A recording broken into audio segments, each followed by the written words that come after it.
All right, everybody, welcome back to the show. Thanks so much for being here with me today. I'm your host, Nolan. We got a lot to talk about today. We got a couple different topics that are kind of along a similar line. We're first going to be discussing Eric Trump at Turning Point USA.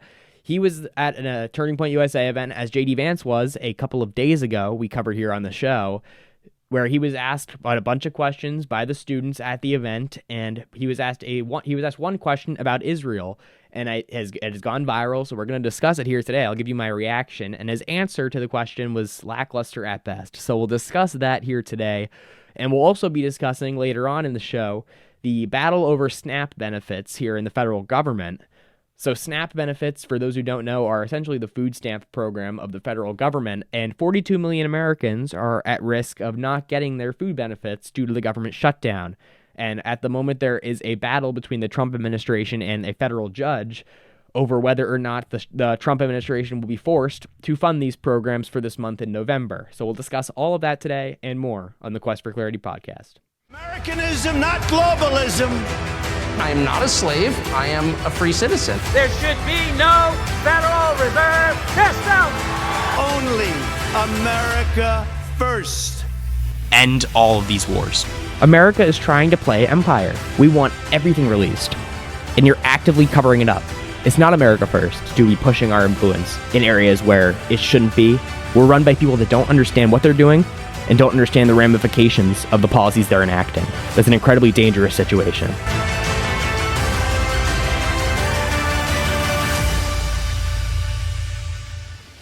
All right, before we begin, if you wouldn't mind going right down below this video and hitting like and subscribe, I'd really appreciate it. Also, if you wouldn't mind going to my Instagram, X, and Spotify accounts and giving all of those a follow, I'd really appreciate that as well. But let's get into our first topic of the day, which is Eric Trump at Turning Point USA. Eric Trump was at Turning Point with Benny Johnson as well as Lara Trump, and they were there they were speaking and giving the students the opportunity to ask them some questions, as is become customary at Turning Point USA events dating back to 5 or 6 years ago, where Charlie Kirk would do the exact same thing, as we all probably know. So these students, all wearing MAGA hats, some in suits, or wearing 47 hats, all Trump-supporting students, had actually very tough questions for the president's son. And this has become, before we get into the exact video, which I'll show you guys here in a second, this has become a common theme here at Turning Point USA events, specifically when it comes to the topic of Israel.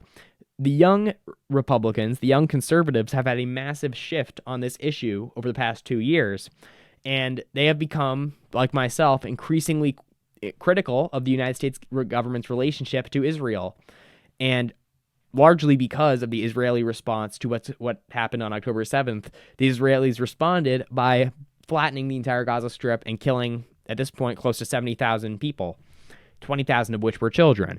So due to this response from the IDF and due to the transparency with which our government is colluding with the Israeli government and vice versa, due to that being out in the open, and it being clearly against America's interest, the young Republicans have become very vocal about this. And they've made that known at events like we discussed a couple days ago with J.D. Vance at Turning Point, and they made it known the other night when this student went up and asked Eric Trump about Trump's positions on Israel, and the entire line of students, all wearing MAGA hats, cheered. So here is the question that this student asked Eric Trump. Take a look. Mr. Trump, Ms. Trump, I'd like to ask about your father's relationship with Israel.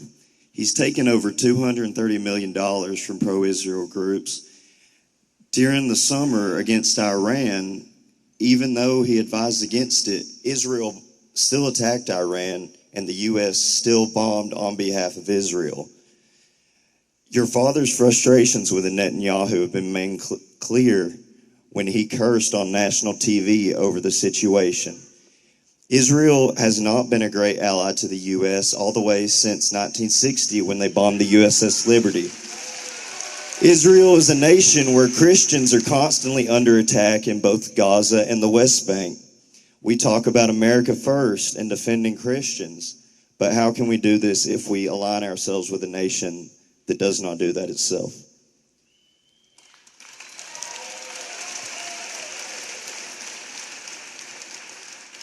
There's no question my father's had frustration. In fact, I think he's had frustration throughout the whole conflict with both sides. At the same time, make no mistake, you have a nation that is chanting death to America every single day on the streets of Tehran.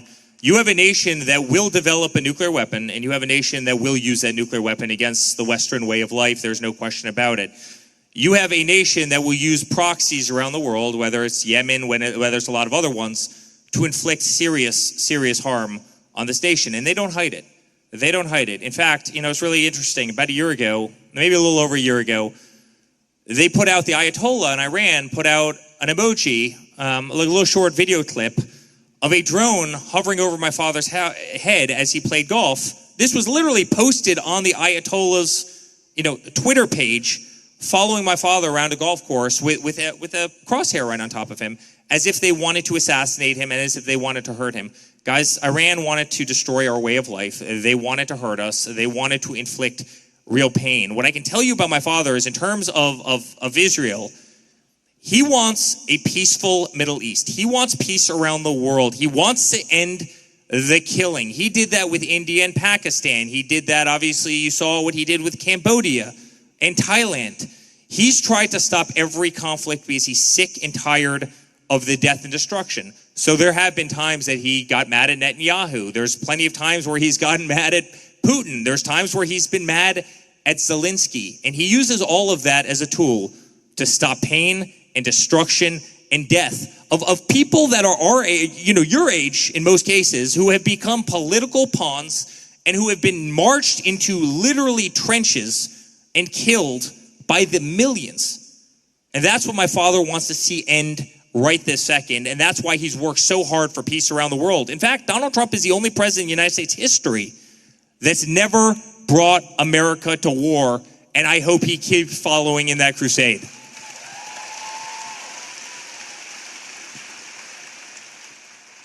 In response to the nukes from Iran, Israel has nuclear weapons and is not a part of the IAEA, unlike Iran. And it's just sad to see, because I've never seen the American president get treated the way he does by the Israeli government. So before we just debunk everything Eric Trump just said there about the Iranian attacks, about the nuclear enrichment in Iran, which is all just false. Everything he said was completely wrong. We'll get into that in just a second, but I think it's important to harp on the significance of this entire display. You have a student at Turning Point USA, the biggest young Republican organization in the country, marching to the front of the line completely confidently and asking the president's son about the president's position on Israel. And in the year 2025, you have the entire line of students all wearing 47 hats or MAGA hats, the entire line of them and the entire auditorium erupting in cheers for the student's question, basically agreeing with them.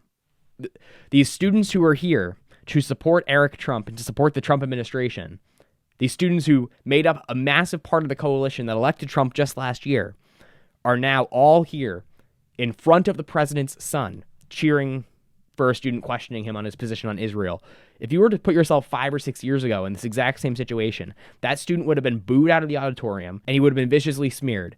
But now the entire landscape is different, and that's incredibly important to realize going into 2026, into 2028. And the Republicans are going to have to adjust to this, because this is the reality on the ground, and it's not going to turn around anytime soon. So, but getting into Eric Trump's actual substance there, of which there was very little, Eric Trump just goes on spewing Fox News talking points, and nobody's buying this anymore. I'm sorry, they're not. He says that Iran was going to use a nuke. Number one, he says that Iran was developing a nuke, which is just flat out false. No international nuclear inspections regime would say that whatsoever. It's just not true. They were not developing nuclear weapons, and as Tulsi Gabbard herself said, our director of national intelligence, she said this in March, 3 months before we bombed Iran, in her annual threat assessment. She said that Iran had not made the political decision to enrich to nuclear grade or to go for nuclear weapons. Now, the reason that Iran, if we want to get into the actual details of this, the reason that Iran had been at 60% enriched uranium is because they were using what Japan does, they were doing what South Korea does, and they were doing what Taiwan does. They're not the only ones to do this. It's called nuclear latency or nuclear hedging. They were sitting and showcasing that they could make a nuclear weapon if they felt threatened, or they could negotiate it down, which is what they were trying to do. The reason that Japan, for example, has this is because they're threatened by China, and China then has to consider the fact that if they were to threaten Japan, that Japan has showcased they have the ability to make a nuclear weapon. The reason that Iran was doing this, and this has been made, there's lots of good reporting on this, Iran was sitting at 60% for decades because they were looking to negotiate that down in exchange for things like sanctions relief, in exchange for normalization with the West. That's what they were doing. The whole notion, the whole idea, the narrative behind why we would have to go and bomb Iran is that you'd have to believe that they're this irrational regime that is just acting out of this irrational nature, that they're inherently insane, and that they were rushing towards a nuclear weapon. And as Eric Trump said in this ridiculous propaganda line that makes no sense, they were going to use it against our Western way of life. What does that even mean exactly?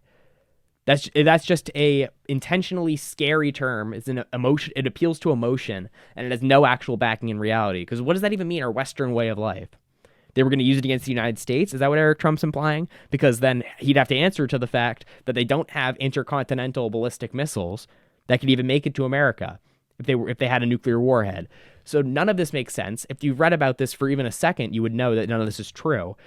And this whole argument requires you to have not looked into this at all or done any research, because if you have, you would know this is all ridiculous.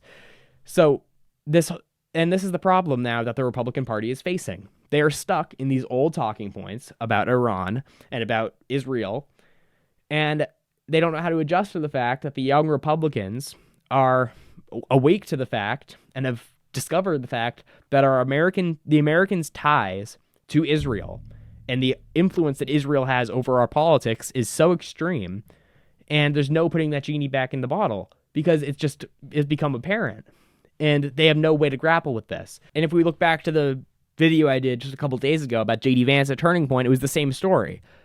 These students are asking the Vice President of the United States, why are we supporting an ethnic cleansing in Gaza? Why are we forced to pay for all of this? Why is this on us? Why are we making enemies with all these countries in the Middle East? Because we must be friends with Israel. What are we getting out of this relationship? Why do we never get anything in return? That's the questions that they're asking. And they're also noticing that actually Israel isn't some beacon of Western morality. They actually have now killed close to 70,000 people in Gaza and have killed 20,000 children in Gaza and do it with glee, but their leaders laugh about this. So people are realizing that this whole narrative surrounding Israel is just completely backwards. So come 2026 and 2028, the Republican Party needs to pick a side here. Are they going to go America first or Israel instead? That's the question. And J.D. Vance, if he wants to be the nominee, has to answer this question. He has to pick a side. And we'll see what he does. But moving on now to the next topic we're going to discuss here today, that is the SNAP benefits. The SNAP benefits, for those who don't know, are essentially the federal government's food stamps program to help about 42 million Americans, which is a staggering number, so like a fifth of the country, afford food. And it's basically just gives them payments monthly to afford food, afford groceries. And just before we get into the details on this exact situation, we have an AP article here that I do want to read. But let's just acknowledge the fact that the system is so broken that a fifth of the country relies on the government for food. If that doesn't tell you something is wrong, that we've now gotten to the situation that we're like sitting and waiting for this situation to happen, where now 42 million Americans may not be able to afford food. That's craziness. So that something is terribly wrong. I don't know exactly what could be wrong with this, but something is wrong, and that's clear. But let's get into this Associated Press article from the other day discussing, or actually this is from today, This is from today discussing the Trump administration's legal battles, and they are looking to avoid paying full SNAP looking to avoid paying for the full SNAP benefits for November and only pay partially. They are claiming that there's not enough money in essentially an emergency fund, a contingency fund, in the government to afford this. So we'll get into this article here. It says, quote, President Donald Trump's administration asked a federal appeals court Friday to block a judge's order that it distribute November's full monthly SNAP food benefits amid a U.S. government shutdown, even as at least some states said they were moving quickly to get the money to people. The judge gave the Trump administration until Friday to make the payments through the Supplemental Nutrition Assistance Program, but the administration asked the appeals court to suspend any court orders requiring it to spend more money than is available in a contingency fund, and instead allow it to continue with planned partial SNAP payments for the month. The court filing came as even as Wisconsin said Friday that some SNAP recipients in the state already got their full November payments on Thursday. We've received confirmation that the payments went through, including members reporting that they can now see their balances, said Britt Kudebeck, a spokesperson for the Democratic Governor Tony Evers. So the Trump administration was a couple days ago ordered to pay these SNAP benefits in full using a contingency fund, which is essentially like the emergency fund for these situations where the government right now is shut down. We haven't really covered it here on the show, but the government is shut down. It doesn't have the budget for things like SNAP. And as November was rolling around, they were not going to be making these SNAP payments because they were claiming they don't have enough money in the contingency fund to afford it. Now, just to make it very clear, my position on SNAP and welfare as a whole, as someone who's not very fond of welfare and the welfare state that we have here, whether it be Medicare, Medicaid, all these things, I'm not very fond of these systems. But as somebody who wants to cut like 90% maybe as my end goal of the federal government, these are probably some of the last things that you would cut because you can't just cut these off completely. If we're being responsible, just because I think that these systems unjustifiably take from some and give to others doesn't mean that the way to resolve this is to just completely cut everyone off, because now everyone who's reliant on these systems can't afford food, and that's just a disaster. We have to slowly, over time, adjust these systems and fix these systems. But just cutting them off, I don't think is the responsible way to do this. And especially, it's a bad look when for the past 3 years, and this is the big problem that I have with a lot of this, for the past 2 years with Israel, and the past like 3 or 4 years with Ukraine, since 2022, we have been giving these countries hundreds of billions of dollars in foreign aid. If we look at Israel right now, we have spent close to $35 billion total since October 7th on military aid of all forms, whether it be money, whether it be weapons, whether it be diplomatic assistance, whether it be sending in different ships into the Middle East during our bombing of Iran, whether it be bombing Iran itself, bombing the Houthis, doing all these military operations in the region. We've spent close to $35 billion that we know of, publicly available, on the Middle East since October 7th. In Ukraine, we have spent over $200 billion that we know of, I'll say this again, that we know of, on whether it be funding Ukraine money, whether it be giving them missiles, whether it be sending our people over there. And off the books, we have CIA people in Ukraine right now. We have officers in Ukraine right now helping them to launch the missiles because these missiles require U.S. intelligence to launch. So, and both those two conflicts are not even mentioning the bombings of Somalia, which have continued for a decade at this point. That's not even considering the movement of ships into South America to potentially go to war with Venezuela now soon. All of this is ridiculous spending in order to maintain this empire abroad. And now we're even talking about potentially intervening in Nigeria to help with that situation. All of this is ridiculous. This is all reckless military spending. And while we're doing all that to maintain this empire abroad and help out other people across the world, we don't have enough money in emergency funds to fund SNAP benefits and food for our own citizens. This is ridiculous. This is completely ridiculous. This makes no sense. This is not America First. We can campaign on America First all we want because it's a catchy slogan, and it's basically an inarguable slogan because, of course, you would want to put America first. But some people really mean it and some people don't. And when we get into situations like this, where we have spent years now funding to the tune of hundreds of billions of dollars these foreign governments and these foreign countries and all of their wars, and now when our government shuts down, we aren't in any position now. We have not funded the emergency funds to the point where we can now afford to fund our own citizens' food. There's a problem there. And it's not good PR. And the Republicans, if you look at the polling on this shutdown, have been getting the blame for the shutdown because it doesn't look like the Republicans' priorities are straight. And I have to say, it doesn't look like that to me either. Because the Republicans who have for years been advocating against the welfare state, have been looking to supposedly roll back things like Social Security or whatever, which in principle I agree with. And we should be focused on trying to reduce these programs over time and get people able to work for their own money again and not take from others. I agree with that in principle, but it doesn't work when the Republicans who are advocating for that are also advocating for reckless spending abroad. It doesn't work because the priorities are completely out of whack, and not only does it literally not work, from a PR perspective, it looks insane. It looks like the priorities are not with America. It looks like they prioritize Israel and Ukraine over the American people, and that's true. That's just a fact. You can say that they don't, but I mean, if you look at where the money's going, it seems like they do. So that is the situation we have right now. The priorities are all out of whack, and it's causing a massive fight. And now for the Trump administration to be appealing this in court and trying to not have to pay these, make these payments in full. I mean, if we didn't pay for Israel's war over the past year, then maybe we'd have the money. Now maybe we could have put some money in savings in our government to afford situations like this. So it's all insane. And by the way, you can look this up. Part of the U.S. funding and the whole situation with our memorandum of understanding with Israel, the $3.8 billion a year we give them, it's not even contingent. They're the only country that gets this deal where it's not even contingent on them spending it on American weapons or spending it on what we tell them to do. We fund them the $3.8 billion a year, and a portion of that, look it up, goes towards their health care. That's true. So Americans here who are now stuck, the 42 million people who are now stuck because of this government shutdown, not getting their food benefits, are also paying taxes to fund Israeli healthcare. And I didn't even mention, by the way, for focusing on this, on the foreign spending, I didn't even mention the foreign aid to every other country in the world that we continue to give. We give Egypt $3.8 billion a year as well. And why do we give it to them? Just to not, so that they don't fight Israel. That's the entire reason. So we are literally out in the open prioritizing foreign countries and their security and their healthcare and their wars over the food benefits for Americans. And as somebody who doesn't even want to have these welfare programs in place, I can see how this looks from an outsider perspective. This looks ridiculous and dysfunctional, and it is.